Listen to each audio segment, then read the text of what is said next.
almost everything that we've done as a Jewish community, all of the money we've spent, a lot of the time and energy we've put into this work has been a failure. There's just so much pressure from kind of both sides politically. There's a lot of players here that have a stake in seeing the conflict, however you want to define that, continue, right? It's good politics for everybody, right? We made a bet as a Jewish community. We've done a good job of building those strong relationships between leaders and business folks and all of that. What we totally neglected to do was to focus on everybody else. If you go into a progressive space today and you start to talk about Israel, you're out. No one's interested in having a nuanced conversation about anything anymore. There's no nuance to be had. It is a dynamic that is black and white. It is oppressed, oppressor. America's different than other countries, right? America is founded on ideas. Everything's an existential question with you guys. We can't define ourselves by the terrible things in our past, right? We have to think about, Jewish life can't all be the Holocaust, right? I was always accused of being an idealist, maybe a utopian in some ways. The Jew saw them all, beat them all, and is now what he always was. All things are mortal but the Jew. All other forces pass, but he remains. What is the secret of his immortality?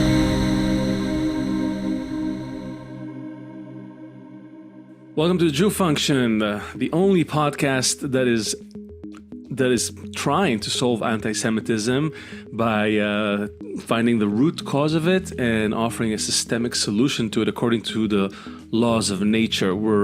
I believe we're the only guys who really explored this topic seriously and looked at historic patterns, looked at quotes from Jewish sages throughout the ages. That's a nice rhyme. That's a shirt there. And also recent developments in network science. And I feel strongly that we're onto something. It may involve some uncomfortable conversations sometimes, but I think that the events of the October 7th have made people maybe at least consider, hell, we got to talk about it, if we want to try and solve it. And that's what we're doing here. And we have, I don't know, I feel like we've been at it like almost daily now. Doesn't it feel like there's like this acceleration? I don't know. Yeah, we have like all these all-star Jews finally getting to speak to us. That's wonderful. Exactly. We haven't gotten to the Pope yet, but he doesn't know he's got Jewish roots. So, I used to work in New York in a liquor store, and there was a guy there that came to buy. To buy liquor. I mean, they brought me in because it wasn't anti-Semitic at all, but they brought me in to sell wine to the Jews, the Jewish wine to the Jews, the Manishevitzes and all that, because it was a lower East Side, so the Orthodox community right there on Essex, you know that. And then there was this guy that came in, and he was his family was from Europe. He was an older guy, and apparently. I found out, he told me that the Pope at the time, that was around 2000, what was that, John Paul or something? One of them. The Pope was a Shabbat goy at his house when he was growing up. He was the guy who would switch on the lights for you when you couldn't do it. So it's funny, so it is a small world, so I wasn't exaggerating about the Pope. But we are talking to people, I feel like, left, right, a lot of people that we talk to. I don't know if you noticed, people who used to have one view and then they changed it. They used to be on the far left, now they're moving right. They used to be secular, now they're more religious, or they were religious, now they're more secular. Like everybody's reevaluating everything about their lives. Are you reevaluating anything, Seth? I'm constantly reevaluating. Yeah? Yeah, but I think that... now it's fine tuning. Oh, okay. It's always it's always fine tuning. It's pretty clear the trajectory after everything we've been through, researched, spent all these hundreds of hours, thousands of hours involved in, and now it's like cutting a key to enter the heart to open something. And yeah. No, are you hopeful, or you have a backup plan somewhere? No, I used to have the Costa Rica backup plan. Like, I'll just go like rent surfboards in Costa Rica and like ride it out there. You know, this was kind of like a joke, but also like lived in the back of my mind. I thought that I'd be a stunt car driver or something. This is when I was, 20 years old or something. No, now it's clear there's nowhere to run. The entire world is I imagine you could still find a place to kind of hide out, but you have to cut yourself off from anyone, and the problem will anyway keep growing. We, specifically talking about Jews, like, we have to embrace our role, and it's inevitable, and we won't get any rest. I think that even if we, I imagine you move to Costa Rica, and then what do you do as a Jew? Like, eventually you open up a business there, and then after a few years you're in the same situation as you were. Everybody's like, oh, look at those Jews again, So that's why you started. So it's interesting. Our guest today is a fine gentleman. He actually did, maybe he'll talk about it, but he did move. He'd leave the States in I think 2018 or something, at the height of the Trump presidency, fearing the growing anti-Semitism on the right, only to he moved to Canada, and only to meet the anti-Semitism on the left. So it's like. So I'm really curious to hear from him. He's the managing director of Winston Wilmont, which is a public affairs firm, and he's the chair of Meretz Canada, not to be confused with the Meretz, the party in Israel, but somewhat related to that. And maybe he'll explain that as well. He served in senior positions all over North America in the various Jewish organizations, the federations, the various federations, and he and his family live in Canada, and even contemplating making Aliyah, but now maybe not. So we'll see. We'll find out today. Let's give a warm welcome to Joe Roberts. Hi, Joe. A massive applause. I really like it. You couldn't what hear drives all other me. people. Yeah. Hi, how are you guys? Good. Thank you for joining us today. You write about your experience and moving, changing this side to that side, and so first of all, just maybe tell us what you're doing now, just so people understand where you're coming from. Like, so we'll just tell everyone who doesn't know you personally, what is it that you do? What's your connection to the Jewish problem, the Jewish question? Like, where are you just how responsible are you, Joe, for I mean, that's the existential question, isn't it? I mean, how are we all connected to these things? What's the interconnectivity of us all? Look, I don't think my experience is that unique for an American Jew. I grew up in the Midwest in Ohio, small community. My family was not engaged at all, completely secular. I come from a leftist tradition, I would say, where I thought socialism was Judaism, until I went to university and realized, like, there's a religious component to this. This is strange, right? And kind of found it on my own. I would say I worked in politics, was my first career. Did 10 years in Democratic progressive, as in early 2000s progressive, not the squad. Is quite different today. And then I kind of had a crisis of faith, I would say, around, mid-20s. And I, like a good Jewish boy, I called my grandmother, right? That's what you're supposed to do. And I said, I don't know what to do with my life, right? And she said, what do you care about? And again, with the existential question, I said, you want me to answer that on the phone? I don't know. And she said, figure it out. So I thought about it. And I said, I came back to her about a week later. I said, I think I care about the Jews. And she said, do that. Whatever that means, do it and run with it, and do it with abandon, and you'll be happy. And I don't know if it made me happy, but I've done it. And that's what I've spent my life, around Judaism and Jewish life. I spent, as you mentioned, I spent about 10 years in the Federation system, Boston, Los Angeles, Columbus, Ohio. Went to Washington and worked in pro-Israel world for a while, and did some foreign affairs work.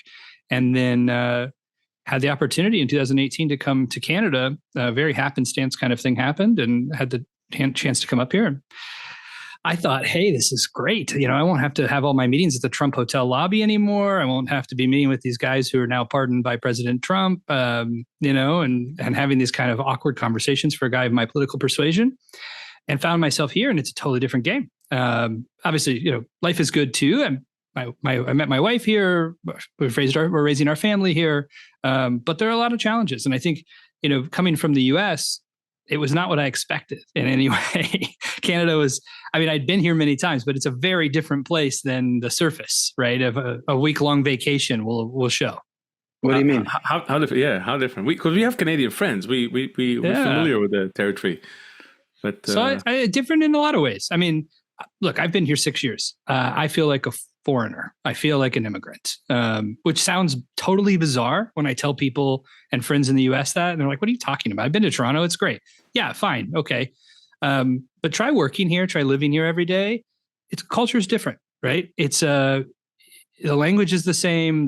The geography is similar. It doesn't look that different or feel that different, but it is, right? People have different sensibilities.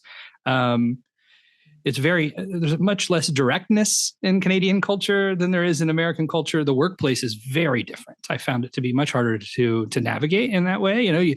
If you say what you think directly, it can ruffle some feathers. I found most of my friends in Israel have been Israeli in Canada because of that, right? It's culturally more similar. But then also Jewish community is very different, right? And I would say, I touch on this in a piece I wrote for JTA recently, that Jewish community people came here in a different immigration pattern. They came here mostly post-war instead of pre-war, like in the US. So the political identity is different. Canada is a Jewish community that has a very strong connection to the Holocaust and survivors and the trauma that comes with that intergenerationally. A lot of the discourse that I feel like was settled in the US, 20 years ago is still taboo in some ways here, right?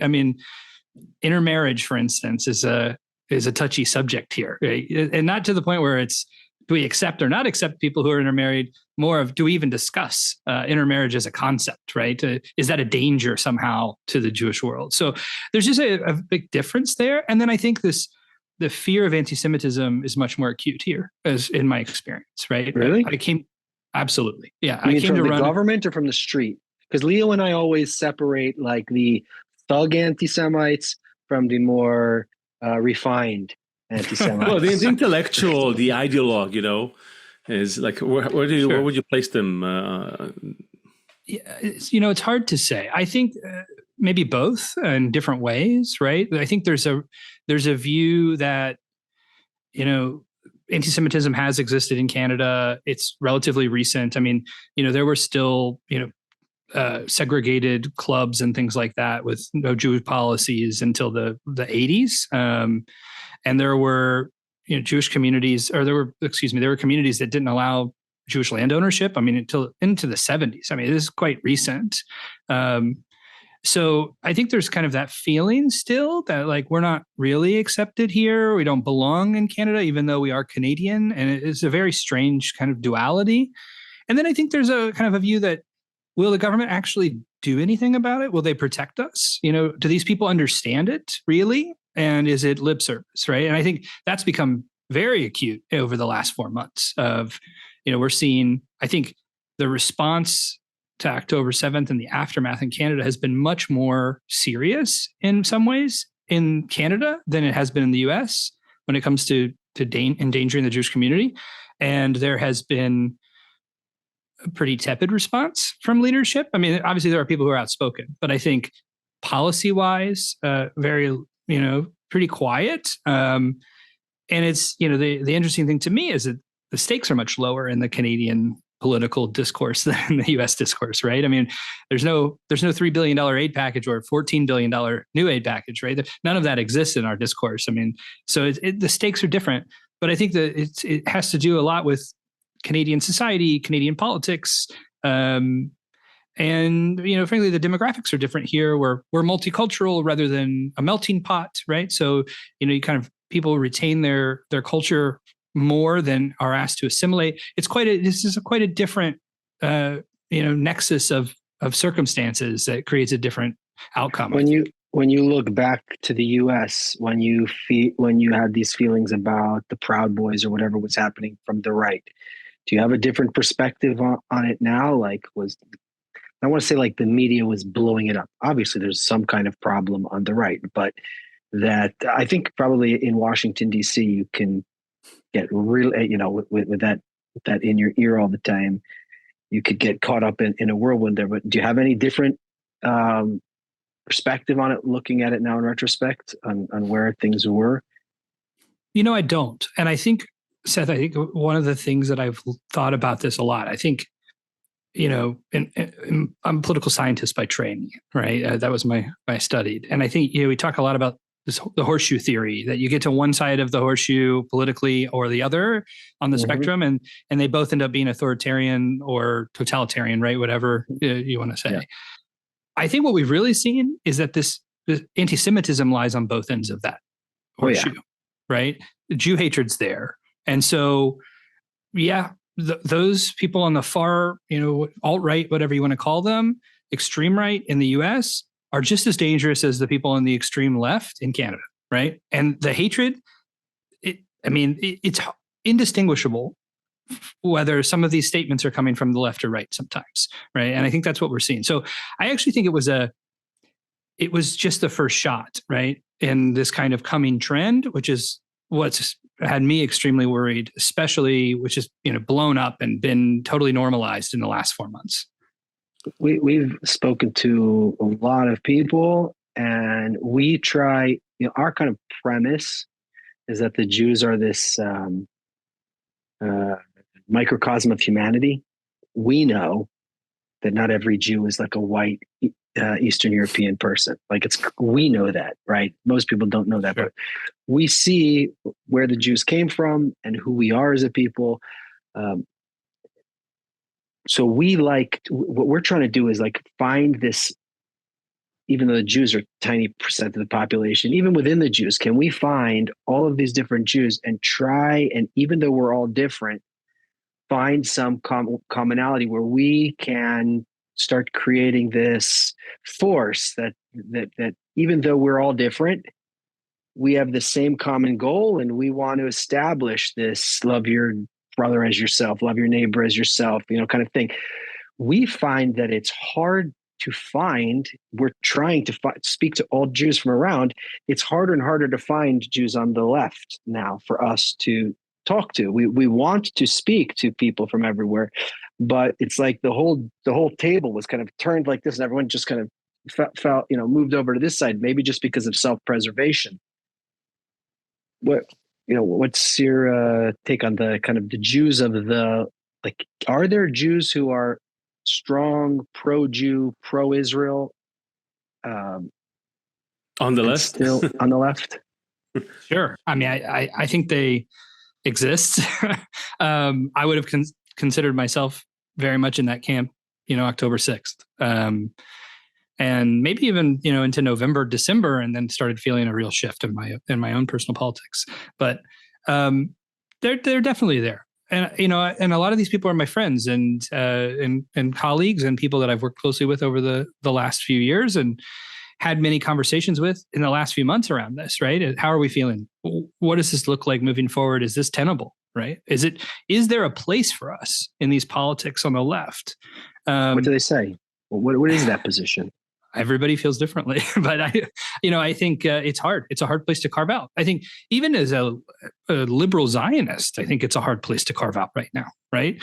There's just so much pressure from kind of both sides politically squeezing you into what the outcome should be. And the things that seem like truth to me that are, understandable, right? As a path forward can't include Hamas, for instance, right? In the two-state solution, there's just no basis for that horizon when a terrorist organization that wants to destroy you is maintaining its control of, your border. But you're into a two-state solution. What's that? You're into a two-state solution, just not with Hamas. Yeah, I mean, I believe that there has to be some horizon out of this, right? I mean, there's also no, it's not tenable for Palestinians not to have a national aspiration realized. But does that mean it can happen today? I don't think anyone is even remotely close to that, right? And I think that what's important today is how do you kind of create that horizon, like to show that somewhere in the future this could happen, and there's a path that we all need to be working towards to get there. But even that is a non-starter in a lot of circles. Were we on that path 30 something years ago, and we were supposed to be today at the end of this path, and already, going vacationing on the Gaza Strip, and like where is that? What happened?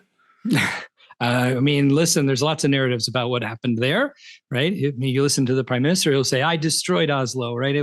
I brought it down.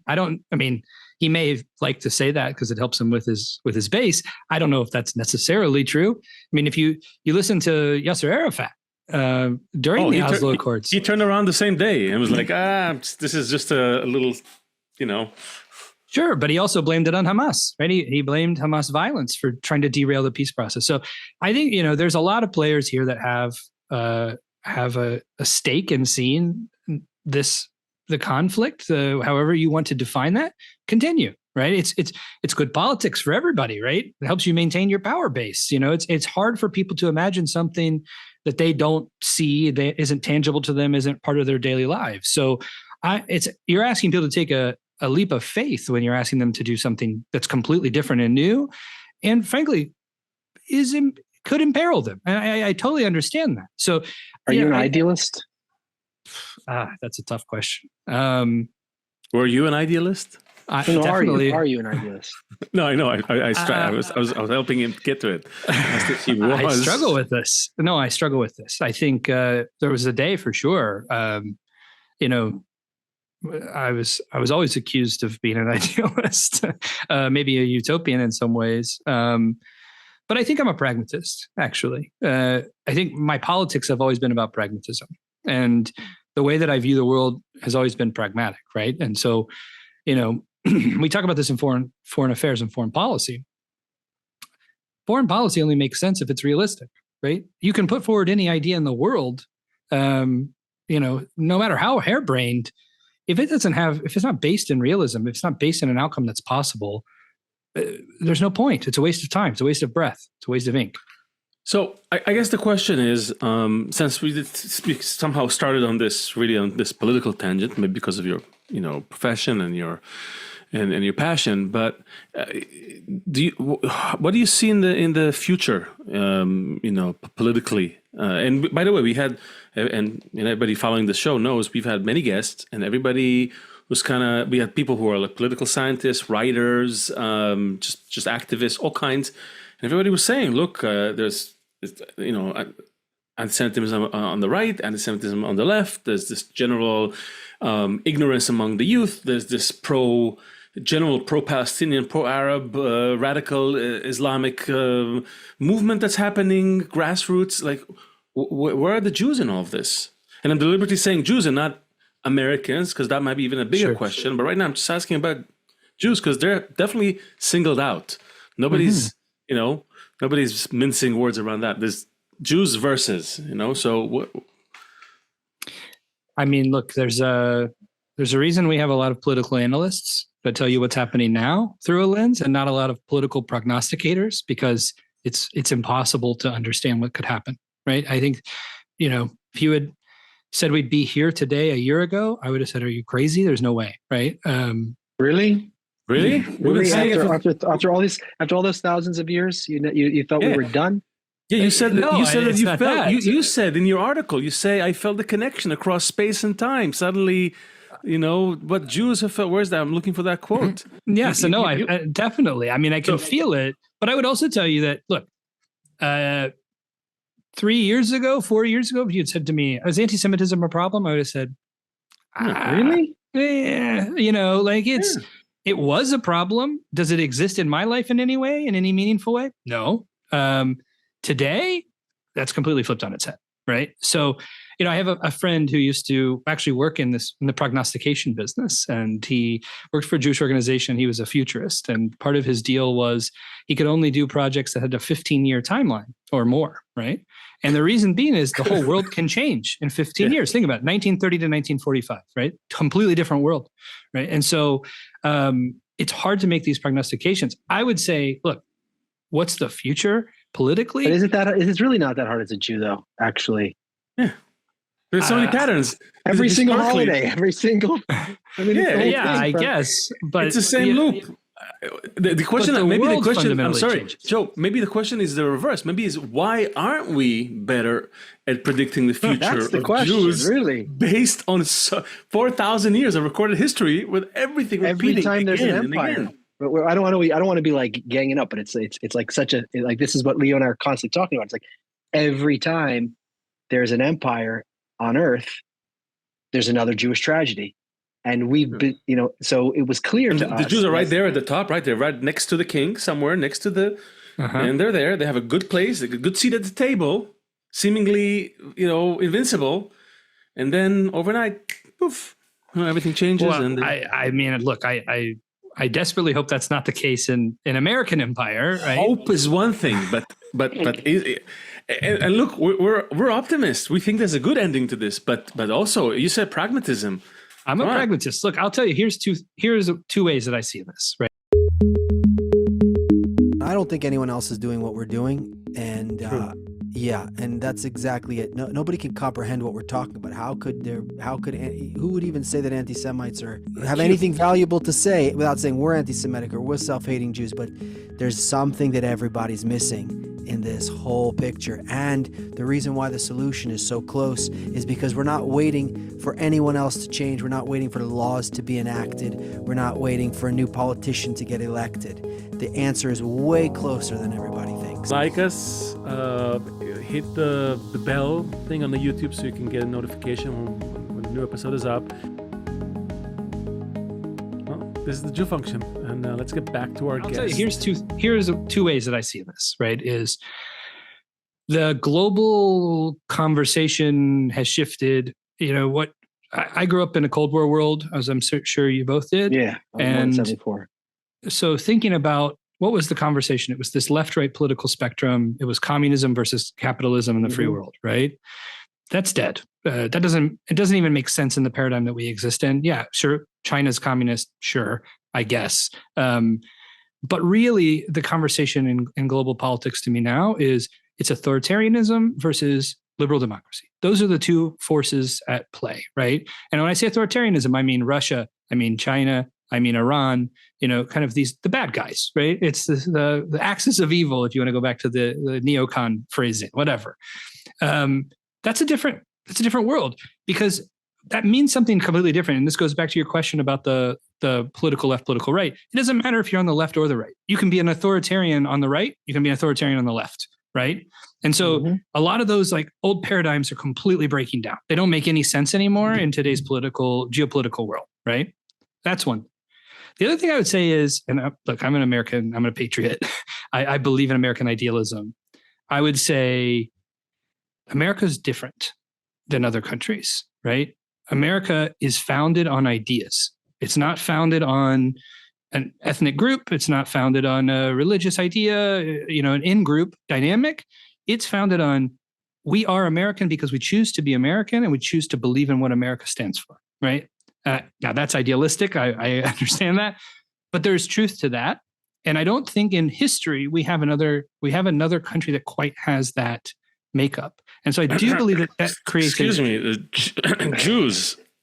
Jews are the only people that were created around an ideal. We were not created around an ethnicity, a race, or anything like that. We were gathered around Abraham, around a concept: love your friend as yourself. Remember that? We all agreed. But we've never been an empire either. So there's a big difference there. So I think that this though says that there is a possibility of a different future in America than we've seen in other societies. And I think that describe a good case scenario, but one that is rooted in a few pragmatic steps into the future. Just describe what can happen. Just see, even as a guest, nobody's going to hold you accountable, if none of that happens. But just say, in a year, so and so is going to get elected, or it doesn't matter who gets elected. This will happen. The war is going to end here. This will happen there. People are going to go do this. Give me a few steps into the future, how you see it playing out in a good way. Well, I think it kind of does matter who gets elected. But okay. I think it does matter. I think it matters that liberal people who are committed to liberal norms are maintaining the fort.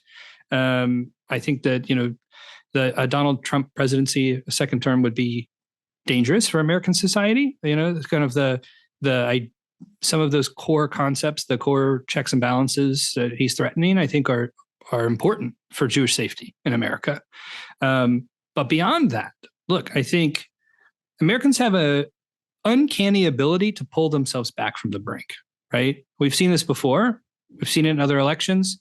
We saw it during the midterm of the Trump presidency. You remember everybody said it's going to be a Republican bloodbath. They're going to control both houses of Congress and the presidency. They'll do whatever they want. And Americans said, I don't think so, right? We've seen enough. So Americans have this ability to pull themselves back from that brink. And I think they'll do it here too. I mean, I think if you start to look at the polling around, attitudes towards protests and some of the response from October 7th, Americans are saying, like, I have sympathy for what's happening in Gaza, but this at home is unacceptable to me. And so I think those are good indicators, right? Now, how do we build on those? That's a totally different question. And I would say, and look, I mean, I'm telling on myself here because I did this work for a lot of my life. Almost everything that we've done as a Jewish community, all of the money we've spent, a lot of the time and energy we've put into this work has been a failure, right? We didn't build real relationships, organizing relationships across the political spectrum. We're seeing the terrible effects of that today. And I think there is a urge to pull back farther, to kind of be the turtle in the shell and say, we're safe in here and we'll protect ourselves in this. And I think that's the opposite of what we must do. What's the quality in the leadership or the direction that caused it all to fail? Not what happened and why, and this failed because of this, but what was the general mindset, attitude? Yeah. That everybody had, or that the direction had of all those hundreds of millions and all that time and all that money and all that effort, that, it was not aimed towards the right goal. I guess you could say, what was it? What was it aimed at, or why wasn't it right? I do a lot of thinking about this. So I think two main things, I would say, and I think you have to bifurcate these. So one is complacency. It's meaning that complacent about what? That it's not going to happen again? Or no, meaning that systems are designed to be self-perpetuating, right? And so we're really good at setting up communal systems. Yeah, everybody's getting paid. Things are pretty safe. Hey, anti-Semitism is on the decline, not on the rise, right? Things are moving in the right direction. Israel doesn't have existential threats like it did in the 50s and 60s. There was this kind of feeling that everything's fine. We just got to keep the boat moving forward, right? And everything, I don't want to be the guy that brings it down, right? I just want to be the guy that keeps it going. So there was a complacency. By the way, we remember because we were involved in events in 2010, 11, talking about anti-Semitism. People would throw shoes at us. Don't bring it up. You're steering the devil. You're waking the let lying dog sleep. Kind of. It's like, what, you think me talking about it is going to bring anti-Semitism back? Or like, what's wrong? But I started my federation career in Boston, and the executive there was a guy named Barry Schrig. He's incredible. Just like a visionary kind of guy, very different than a lot of Jewish communal leaders, went his own way, kind of blazed his own path in a lot of ways. And Boston's Jewish community is incredibly strong because of his leadership in many ways and his legacy. And I remember him saying this thing every Friday we'd have bagels as a staff, and somebody would talk, and he would often address the crowd. And I remember him saying something about, look, we can't define ourselves by the terrible things in our past, right? We have to think about, Jewish life can't all be the Holocaust, right? It has to be more than that. And we have to think about how we address like today's challenges. How do we address the real lived experience of Jews in today's world And what their hopes and dreams are, not just like, berate them and scare them into showing up to events. And that always stuck with me, right? Is that you have to kind of buck the trend. And in that system, in systems, not just the federation system, but all systems, all Jewish systems that have been established, that's hard. It's a difficult thing to do. Let's get back to let's get back to the ideal of how we can, what is something we can focus on. But you were telling us the two reasons why it failed. So the first one was complacency. So the first one was complacency, and the second was complacency, and it is elastic systems, I would say, brittleness. And the second is, I think we made a bet as a Jewish community. We said we are going, at least in North America, and especially in the United States, we said we are going to focus on building relationships with power brokers, right? And that's been quite successful for us, right? We have a lot of friends in Congress. We have a lot of friends here in Parliament. We've done a good job of building those strong relationships between leaders and business folks and all of that. And we have a lot of allies in that group. What we totally neglected to do was to focus on everybody else, right? And when I say everybody else, I mean, we didn't do the work of, I'm a political organizer. And that's where I started. We didn't do that hard organizing work of actually going out and building coalitions and having really tough conversations that maybe we wouldn't always get the answer we want, but would challenge who we are and what we believe. But at the end of the day, created a mutual understanding. We didn't. What are the tough conversations that had to be had? So most of them, at least today, are around Israel, right? It's around, if you go into a progressive space today and you start to talk about Israel, you're out. I mean, there's very little room for that conversation. We've allowed that to fester, right? Because look, this concept of intersectionality, which is that, trauma and violence towards any one group is a violence and trauma towards all oppressed groups, right? This is a concept that came about in the late 80s. The Jewish community, we saw it as a threat. I mean, you can read ADL reports that say intersectionality is a threat to Jewish life. And we neglected the concept to our monopoly on the Holocaust and our trauma. Right. And I think where we've missed the opportunity was actually saying, no, let's embrace that concept, right? But through a Jewish lens, and let's engage in those tough conversations with other minority groups, oppressed groups, to say, hey, we share a trauma. We understand trauma better than any other group on earth because we've been dealing with this systemic hatred for thousands of years, right? And we just didn't do that, right? And so we've allowed that space to be filled by other voices and voices that are not friendly to us. And I think a lot of what we're seeing, like I was shocked. I mean, I didn't know the extent of it, but on October 9th or 8th, it was the 8th, a close ally of mine here in the labor movement, somebody I know well and personally, and he issued a statement, said something like, how glorious is resistance? Let's all celebrate resistance on Thanksgiving. It was Canadian Thanksgiving. And, that's astounding. That's astounding to me. And I think it just shows that we just really failed to be in that space and to have meaningful conversations. And by the way, I don't. You said it started in the 80s. This was the way, as far as I can tell, and from reading about it, this is actually a direct translation of the old communist ideal to the West, because they knew they couldn't export the classic communism, so they turned it into this oppressor oppressed instead of the classic class system, the victim and the victimizer, and that's where we are today. It's still the same battle of ideologies, just clothed a little differently, and as you said, rightfully, Jews avoided that those discussions, those conversations. Leo asked me at the beginning about how I'm changing, and I talked about like fine tuning, not these like drastic things. Let's think about it. Like the Jews, Israel had a female president. Israel has a Knesset with Arabs, with women, with darker colored people, with lighter colored people. Jews have been through a lot of trauma, right? People tried to annihilate us many times. But that's what you almost like sitting there just totally scratching your head after October 7th, when people were coming out against Israel, you're like, wait a second, everyone should be looking to us as like the ones to explain how to deal with this or look at this situation. This makes I feel like I'm drunk, or I'm talking to like a narcissist or something, like gaslighting, whatever it's called, like I'm the one. Wait, I came to you to tell you I'm having a problem with you, and now I'm apologizing to you. It's like, what is happening here?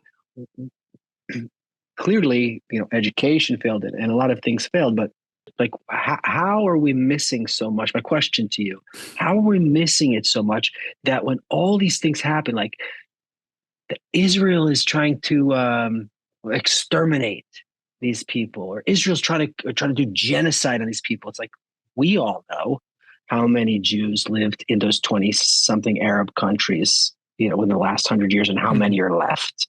22 we countries. Know we got a list of 1,000 countries that we were kicked out of over the last 3,000 years, right? We know that. How did we miss telling everyone else about, like, how did we become? I think, when I see the kids on the college campus protesting, I think I have this kind of thing about myself that I try and like dress into what the other one's feeling to try and understand it. Maybe call it empathetic person or something like that. I imagine that they think to themselves, like, those people are, you always want to root for the underdog, and you always want, if someone's being oppressed. So they just have in their mind kind of there's Superman and there's, Lex Luthor. That's it. Mm-hmm. Like, if these people are being oppressed, they must be the oppressors. And it doesn't even matter the facts, and when they were saying to people, anyway, I could go on with many, many details. I think you get the point. Where is this, how did we miss that boat so badly that we're seen exactly opposite to what we want to be seen as? Like, literally the opposite. Absolutely. Look, I think, to go back to that point, we made that choice, right? And it wasn't dramatic at first. It was a divergence, right? And divergences create a tree. And the farther we get away from that original point, the more divergent we are, right? From that position. So, 30, 40 years has changed a lot. Right? In the 80s, there was still, like I said, there was still Jewish discrimination in Canada. That doesn't exist today. These kids don't know that. They have no idea, right? All they understand is everybody's equal, under the Canadian Constitution of 1982. So it's not based in a reality as we know it. I think it is based in this divergence that's extrapolated and multiplied on itself over time. So the other thing is that they're not interested in hearing that, right? They're not interested in having a nuanced no one's interested in having a nuanced conversation about anything anymore, but especially these folks, right? There's no nuance to be had. It is a dynamic that is black and white. It is oppressed, oppressor, right? It's racist and non-racist. But even right? if it is, aren't we the most oppressed people? But it's about power now. Who cares what happened over time? It's about power today. Well, right? I mean, we're about to give reparations to people who were slaves in this country 200 years ago. What do you mean? Look, I'm just telling you, this is, I don't agree with this. I'm just telling you, this is the view. And I think we have to think about it from this perspective too, which is there's a confluence of a bunch of different pushes on this, right? It's not just all pull from one direction. It's a push. And so you have like, there are well-meaning people who say, like, hey, I see a war and it's bad and I don't want it to be happening. I don't want people to suffer.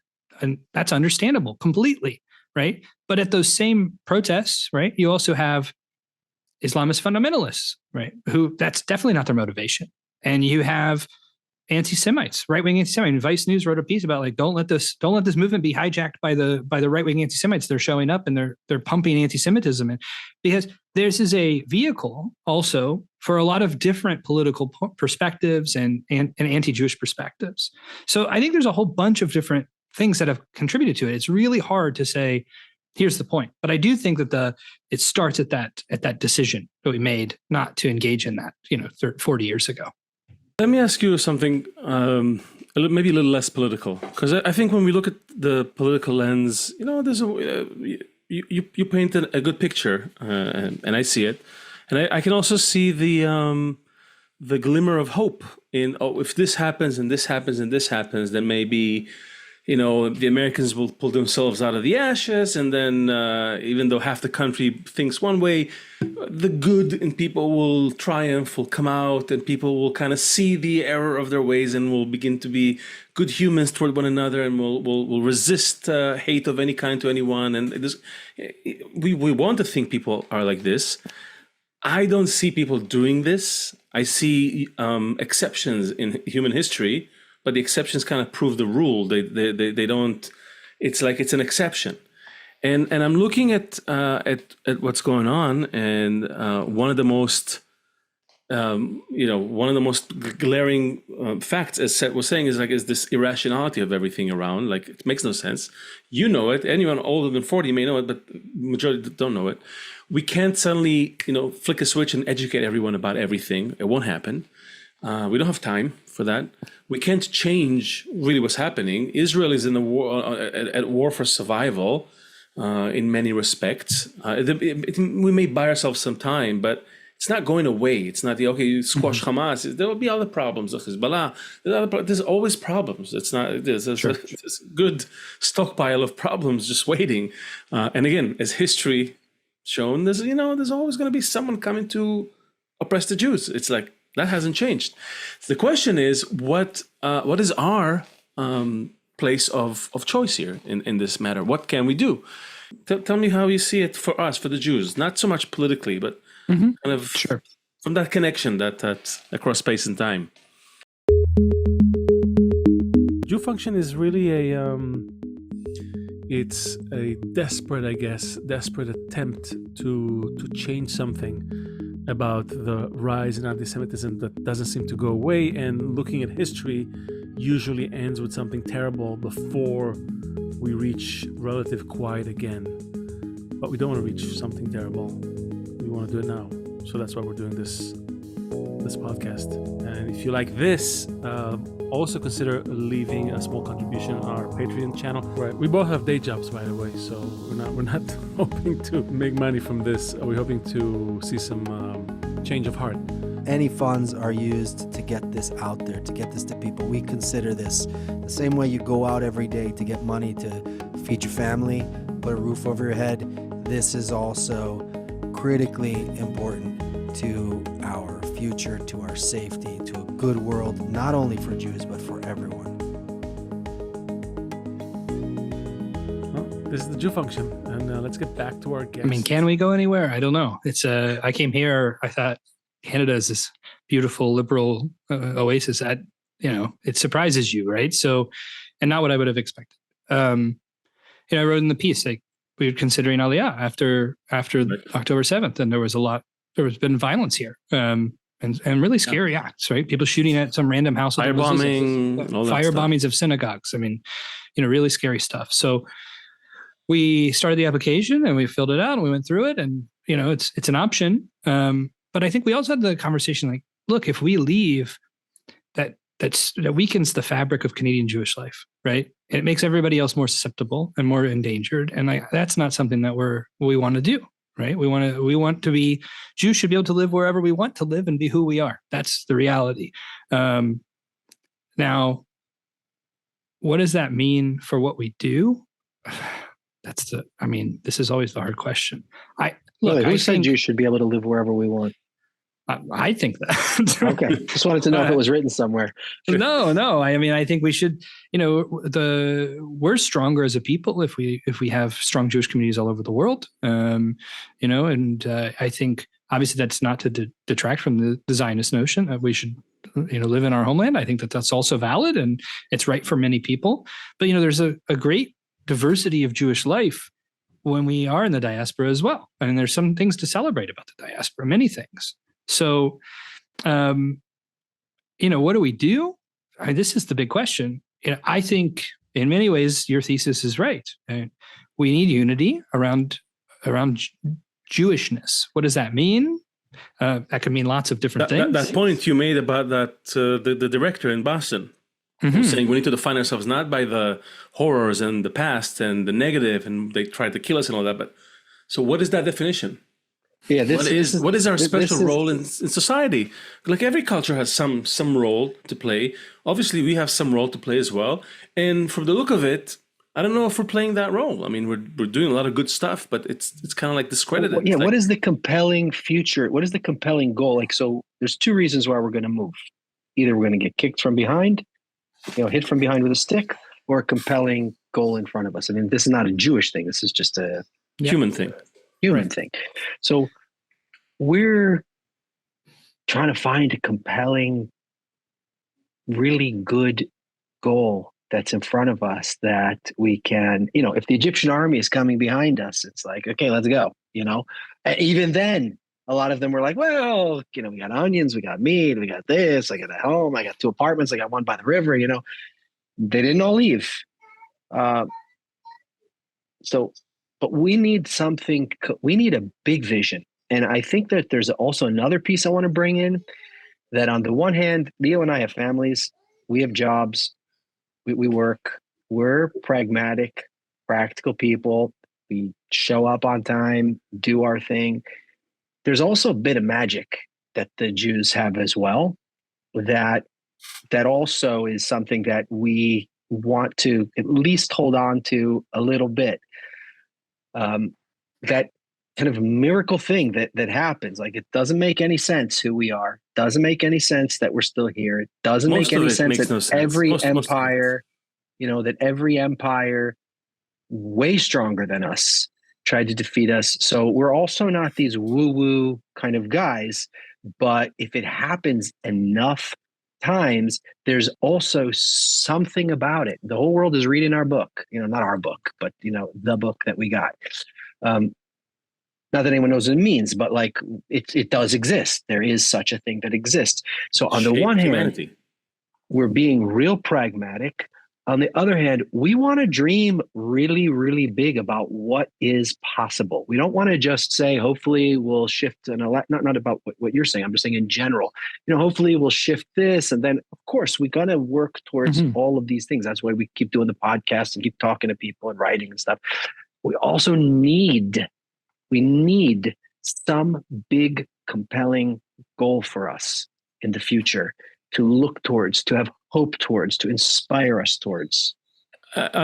In other words, if people keep seeing us as separate, as different, then we want to at least take control of that and define something worthwhile for ourselves, a good ethos to live by, as Seth said, that has all that stuff folded into it, that really taps what it means to, because it's clearly, we can't shake it away. We can't stop being Jewish.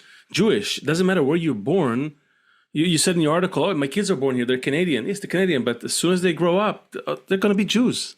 It's like, it doesn't matter what you do.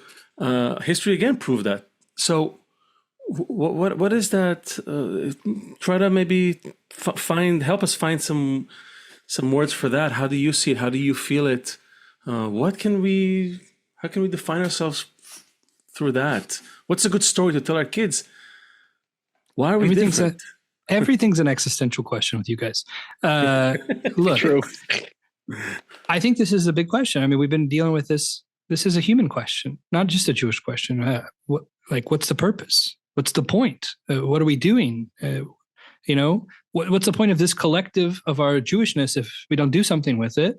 And I think this is the question, many of the questions that Kabbalah was trying to answer, right? Which is this kind of the purpose of our existence is to right the world, is to repair. Now, what that means to different people in a modern context means lots of different things. But I think there's truth in that, right? We have to perfect the world. That's our sole purpose in this as Jews. That's what the Torah is supposed to give us the tools to do, right? That's why we have to follow all these Fakakta commandments and listen to all of the, these silly things that seem like completely abnormal and strange to everyone else. Is there's a purpose behind these things. Does that mean I do them all? Absolutely not. But that's the idea, right? I think there's real truth and value in that idea. It's funny. I've as a Federation guy, I did a lot of Shabbat dinners and things like that. I mean, these things that are like universal in Jewish life, like we have 2 candles, they're at the same level. What does that mean, right? Those all have Kabbalistic meaning. Why do you have two challahs, like 2 loaves of challah? And we don't even, like most Jews don't even know those things about the higher meaning behind our everyday kind of occurrences, let alone these like really deep concepts of what does it mean to repair the world. So I think there's something really valuable and important there. Do you see through all the organizations you've been involved in, like a way to add something like this? We're not going to get everyone to sit around we're not going to get everyone to sit around the table and come learn, right? But is there a way that we can start to inject this into it a little more and give people maybe an experiential, if people have like I grew up totally secular. First time I went to Crown Heights and I was with those guys on Simchat Torah and everyone's drinking and singing, I was in ecstasy. I couldn't believe it. I thought it was like, what is going on here? That blew my mind. And also the same thing when you go to like a Shabbaton or something like that, when everyone's singing and you feel like you're connected to something and it's just from the experience. You don't need words. You feel that you're part of something and it's moving in a direction and it's something you can be proud of. But we're not going to get everyone to come to Shabbat dinner, right? So sure. You see through all of those things that you've been involved in a way that we can inject this force in there to give this kind of feeling to people? Look, I think it means, like I said, even what the core concept means is different for everybody, right? What does it mean for you to repair the world? What does that mean for you? I mean, obviously there's the Kabbalistic concept and there are, kind of guidelines, but for you also, what does it mean? And I think that is a notion we have to inject into what we do as a Jewish community and how we talk about ourselves, the narrative, the story of who we are, right? What's your duty? It's not you're a Jew and these are all the things that come with it and this is what we do, but what's your duty? What do you have to do, right? What do we ask of ourselves to achieve and to do? And that's, I think, the missing piece. Anybody can do that. You don't need any special training. You don't need to study the Zohar for 40 years to do that, right? To ask someone what their duty is as a Jew and what does that mean? And what are you going to do about it? What's the actionable steps? What's the tomorrow look like and the week after? Those are all things anyone can do. So, I think that's a pretty simple kind of path. And that the answers will be all over the place, right? They're not going to be one answer. And that's normal and that's good. Very Jewish. Very Jewish. When that we will have this tapestry of colors and flavors. That's good. That's what we want. We may not even like each other's purposes and duties, and that's okay. That's okay. Yeah. That's what we're saying. Look, we know that the best way if you want to really educate your child about something, your words mean very little. It's the example. It's what they see. That's what determines how they will come out of the other end. And so thinking about this responsibility towards the world, which is baked into our Jewishness, and it's interesting. Not a lot of people. We always ask people, what does it mean? What is the definition of a Jew? How would you explain a Jew to aliens and all that? We ask that question, but nobody said that particular thing. That this kind of asking yourself, what is my duty? But I wonder if we are indeed somehow in that position to be an example. Are we right now an example? Looking at how Jewish organizations relate to one another, looking how Jewish factions relate to one another, looking to how left and right relate to one another, religious and secular, are we able to give the example of that rule of love the other as yourself? Are we living it? I think that's a very simple, honest question to ask. Not asking some big things, Keep doing what you're doing. Are we really loving each other above these differences? Or are we willing to, kick the other out? I mean, I think the bizarre outcome of October 7th was it did spur that in a lot of ways. It did bring people together to say like, hey, I disagree with you on everything.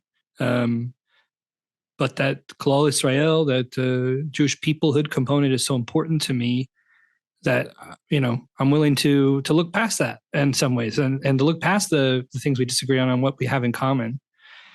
And I think that's again, to your point, Leo, that's a universal lesson to people, right? That's a universal lesson that we have more in common with each other as human beings than we do differences, right? At the end of the day, like, I've traveled all over the world. Doesn't matter where you go. People all want the same thing. They want a good life. They want their kids to do well. They want health. They want security. Right? It's kind of the Maslow's hierarchy of needs. Everybody wants those things, right? Yeah, we're different people, but at the end of the day, there's this universal understanding of what it means to be a human being, right? And I think that is something that we can do. It's baked into who we are as Jews. We've been given all of these special tools to help us realize that. We can share those things with the world. I mean, this is the other thing is, how do we share Jewishness with the world, right? And I think that's the most important question. We don't do that. And if we do it, we do a terrible job of it. Can we be a better example? Really, that's the question. Can we be a better example? Absolutely. I think we can. And I think, we have to question some of our own beliefs in this, right? How we talk about, this, that we don't proselytize, right? So, maybe we should. Maybe those who are not Orthodox should do that, right? Because obviously they have a different commitment to halakha. But why not? Why not talk about all of the great things about Jewish life and want people? We don't have to ask them. It could be like the Freemasons, right? You're never asked to join. You have to ask, right? But why not at least tell all the good things and let people come to us and say, I want to be part of this thing, right? We don't even do that very well. We say, like, why in the hell would you want to be part of this thing?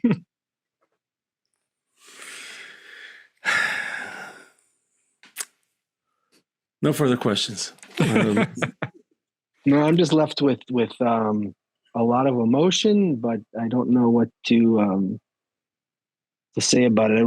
I imagine like what the emotion that like wants to come out is like, okay, let's set up an education program for all of the Jewish children for the next 40 years and take them through a process of learning how to disagree but still be part of something, and it's funny. I opened my eyes and we're still sitting here. So I had a talk this morning with a guy, an American guy who lives in Israel. He's also a rabbi, but he's not practicing as a rabbi yet. He's also a marketing guy, and he's been around. I think he's in like his 60s, late 60s, and he said, how come we don't have these programs where we can take Jewish kids that are in regular schools and all that, and bring them together for something that's inherently Jewish, that kind of helps them, show them what it is, that's about. Why do they have to sort of find that haphazardly here and there? Why is it not more in the front and center? Why you have to first find your political thing and then the other thing and the other thing, and then you sort of, after a lot of troubles, you go back to that. Oh, it's the Shabbat table. I finally get it. I mean, listen, I think, going back to how we started this conversation, I said that I grew up really secular and never been to synagogue until I went to university. So, I was committed to Jewish life. And I was working at Federation in Los Angeles. I'd still never been to an Orthodox shul. And I went in and, I'm standing in the back and everybody got invited by somebody. Everybody's, wearing a talis. And I'd never seen that done before. So I never had been part of that, a part of my experience. So I'm standing there, and this elderly man comes to me and he says, "Son, what are you, goy?" And I said, "Excuse me?" And he said, "We wear a talis here." And I said, "Oh, I'm really sorry," right?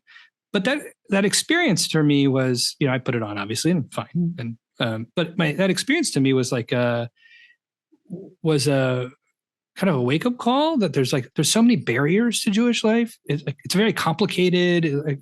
I love to describe it as Byzantine, right? There's all these rules and laws and complicated relationships, and everything is different everywhere you go. And we don't make it easy for people to engage with Jewish life. But even the people who want to, even the people who have a proclivity to, we make it difficult. Let alone proselytizing to the unaffiliated. So I think some of it just in that way too, is just make it easy, give people a path, let them see what the beauty of Jewishness and what that means, and then ask them what their duty is, right? So that's perfect. So I have a quote for you to read, if you don't mind. It's by Maimonides. It's from specifically, I'll tell you, it's from Mishneh Torah Halchot Evel, chapter 14. And I thought it's an apt quote. It's short and to the point, and it kind of, for us, it's like if we make this the doorway, we say very complicated, but let's keep it simple. Start with one thing, let's do that. And let's try that for a year. I don't know. And we'll see, So if you don't mind reading that quote, that would be. Love your friend as yourself. All the things you wish others to do unto you, these do unto your brothers. The law that Abraham, our patriarch, established and the graceful manner of his conduct is as follows. He fed the passersby with bread, gave them drink, and accompanied them. Simple enough. Yeah, it's all simple when you boil it down, right? Joe, thank you so much for coming here. Thank you, gentlemen. For being not only the political scientist, but really for being. I mostly felt hard. I was expecting a lot of brain competition, but it mostly felt hard. Yeah. Thank you for being a human. It's all I know how to be. Good. That's a good example. It's a good example. So, I mean, so let's hope for that magic. Let's hope that we all do all the pragmatic stuff that we all need to do, and that we get a little of that special sauce on top that helps us, break through and make the kind of world that's good for everybody. Yeah, absolutely. Yes. So we hope to see you again, talk again, expand the circle.